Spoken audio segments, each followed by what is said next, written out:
My philosophy about what to do in the world isn't go to a pristine area and live there and enjoy your life. It's to find a place that's degraded and fix it up.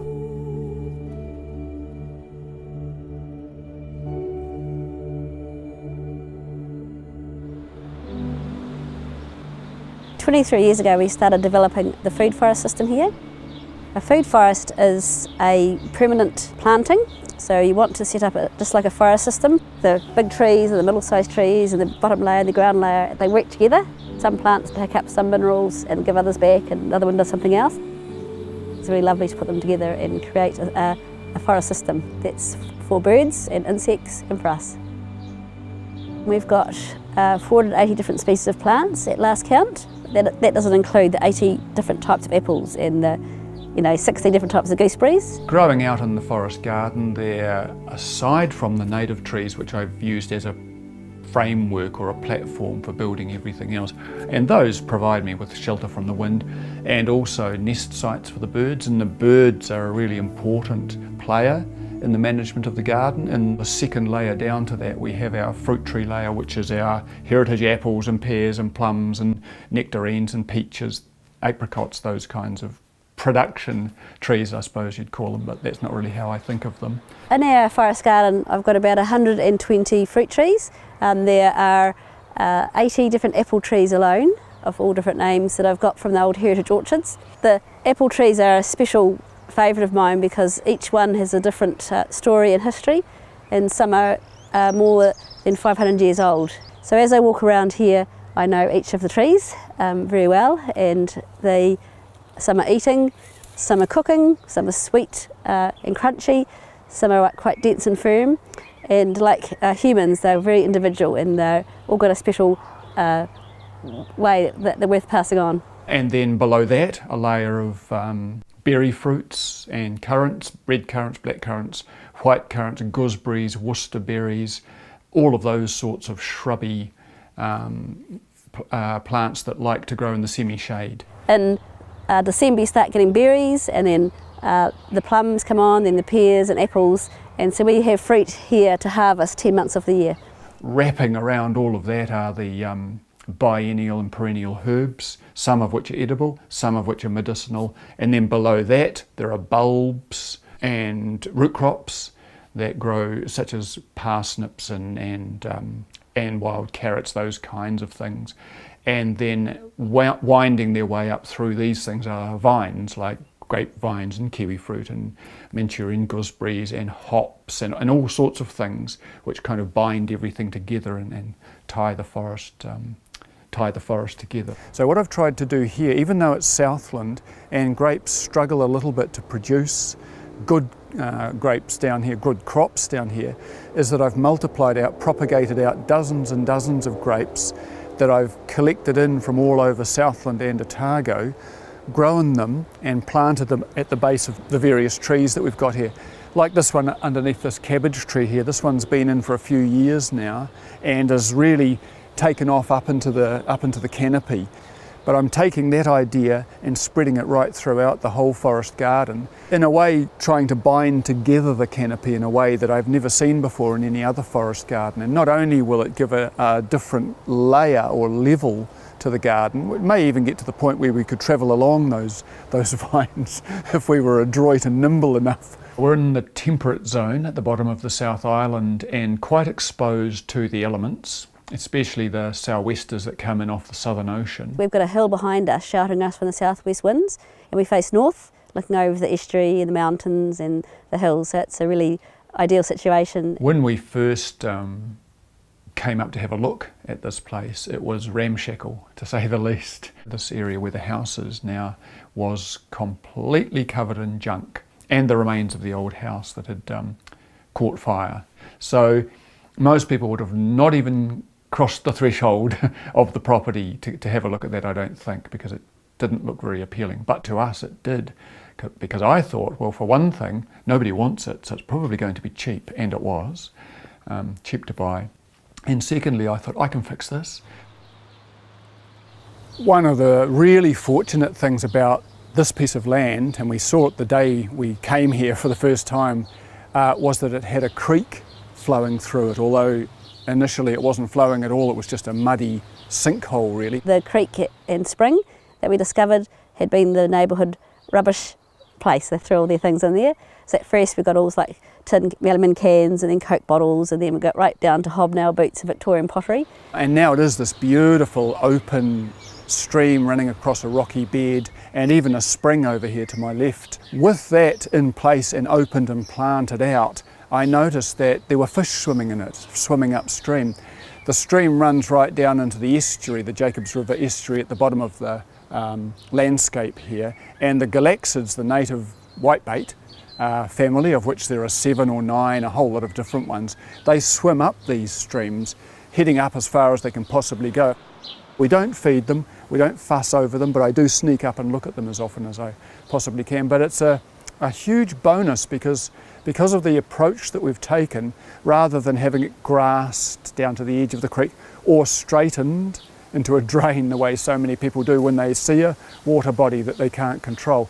By leaving it natural with all of its stones and its fallen leaves and so on, these fish find it good habitat to come up into, and we're kind of blessed by having them here. I think that as a forest gardener, one of the things that you do come to realise is that you're a bit player. You're not the main driver out there, and really your responsibility becomes learning more about how that works, stepping back, being a bit more relaxed about the whole thing, and just watching those processes, and even changing the way that you think about harvest and about what you eat or what you need from your garden.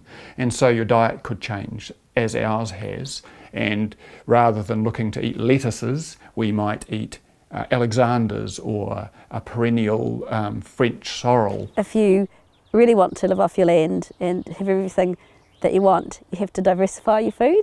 And so we have things like nettle soup and those kind of things that you otherwise wouldn't eat, but you realise these actually are really good vegetables and they're really good for you. But if you do really like to have kumara, and we can't grow it here, we still buy kumara or avocados and things.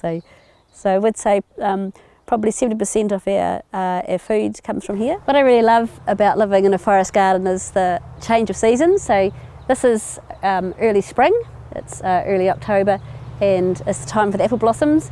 And at the same time, all the herbs that pollinate insects come up and they start flowering.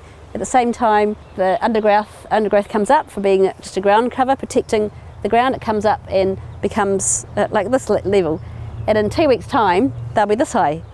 And we use all this lovely herbal ley sort of stuff to feed the trees and to put around the place. We do have cabbage trees, which are really wonderful as our canopy. They don't give a lot of shade, but they do provide homes for the starlings. In the tikoka, the cabbage trees that I've got growing there, starlings nest in almost all of them, and those starlings, as they're feeding their youngsters, their babies, are flying out and finding any soft-bodied caterpillar or grub they can. So there's our pest management for that kind of thing.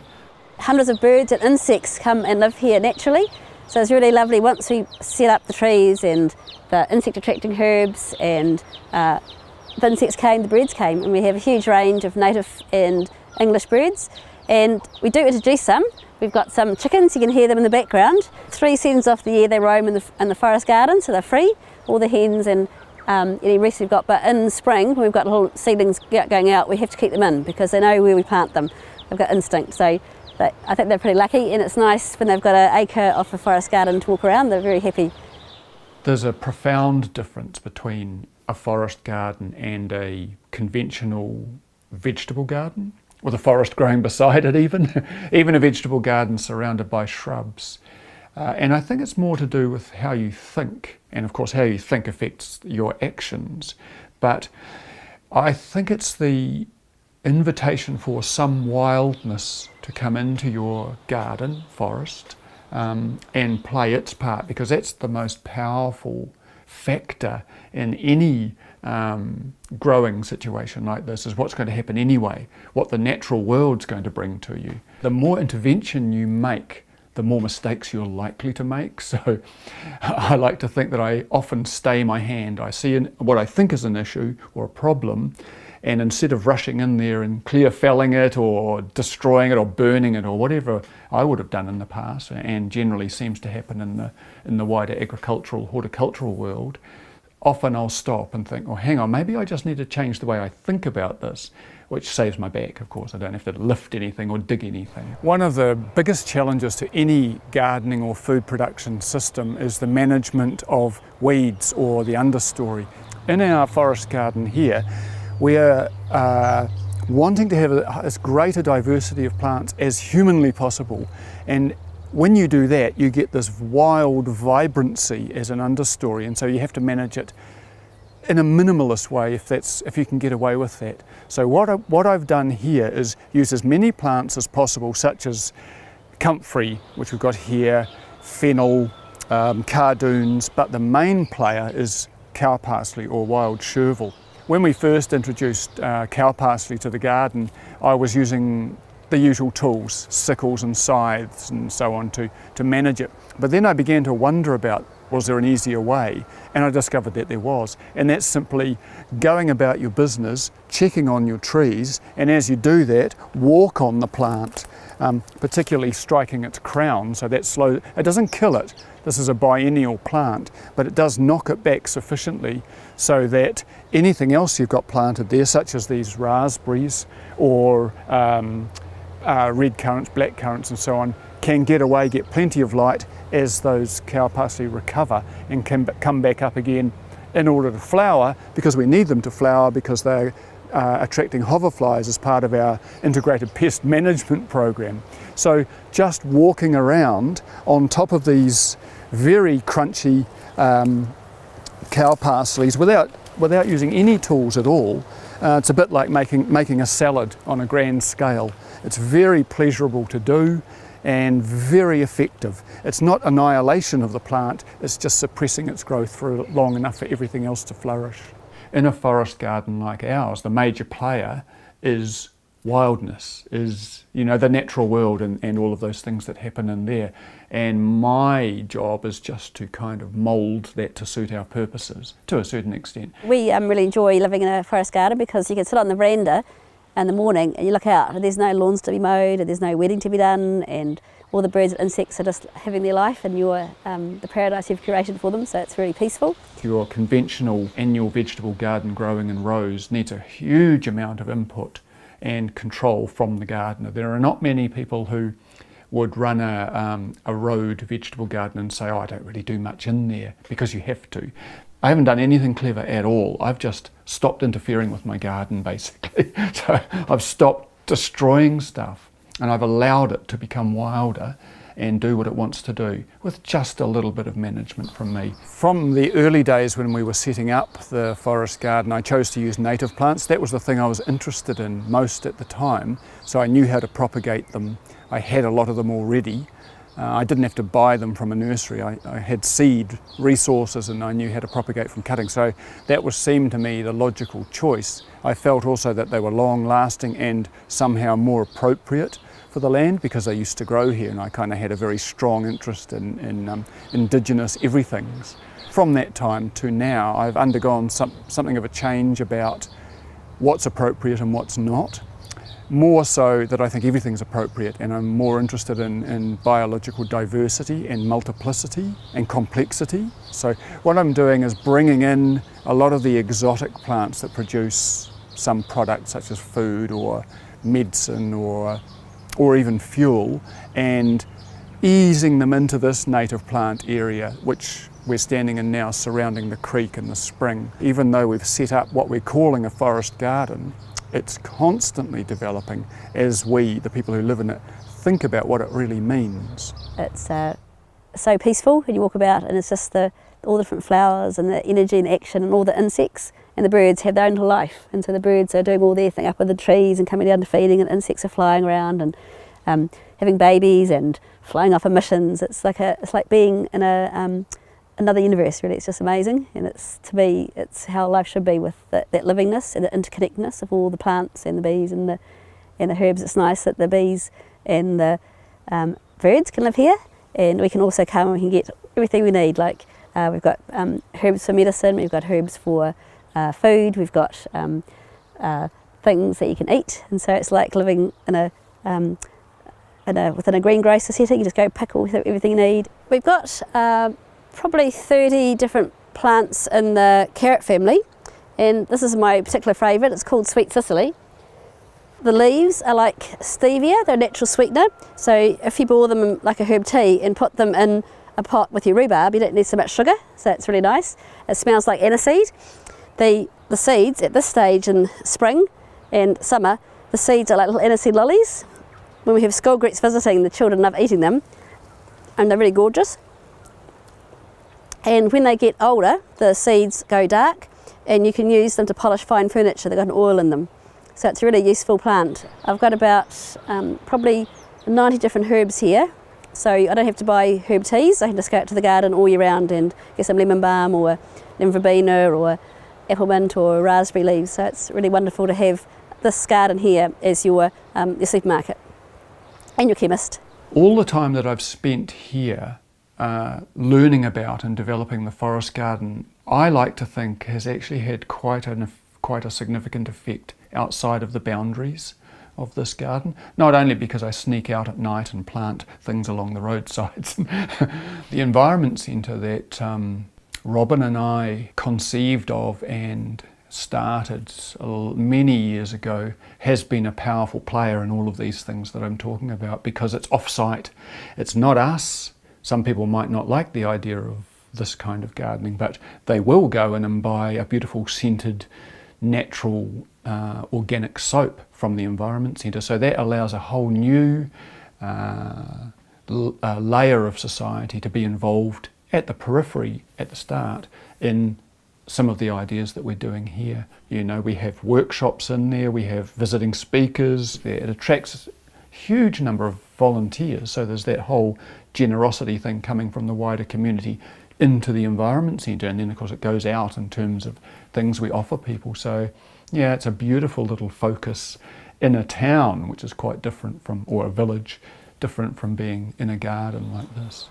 In terms of making a positive change in the world, creating a forest garden has to be one of the most effective things a person, a community, or a city council can do, especially if it's done in a way that respects the wild rhythms of the world and doesn't fight natural processes. Through building a forest garden, an incredible amount of life is generated and sustained. The microorganisms in the soil, the birds, the insects, the fish, the plants, and the people who are just as integral to that web of life. It's really important at this stage in human development and where we're at in terms of what we've done. You know, we've been so powerful and we've impacted on so much of the wild world around us that if we don't do something fairly soon, the wild world is going to consume us. And so let's make a deal with the wild world, or at least get an understanding of the wild world. And that understanding is around lack of separation. We are not separate from the wild world. We are as wild as it is. We've worked towards a form that is not fitting in with the wild world at all well. And it's going to realign us fairly soon, in my view, unless we can recognise that we need to be fully integrated into that world. You know, there's lots of things that could depress you out in the world, but if you take each negative act as an opportunity or a provocation to do your thing, which is the opposite of that, you know, give more life, then it's fun. Then it's a winnable game. That's how I see it.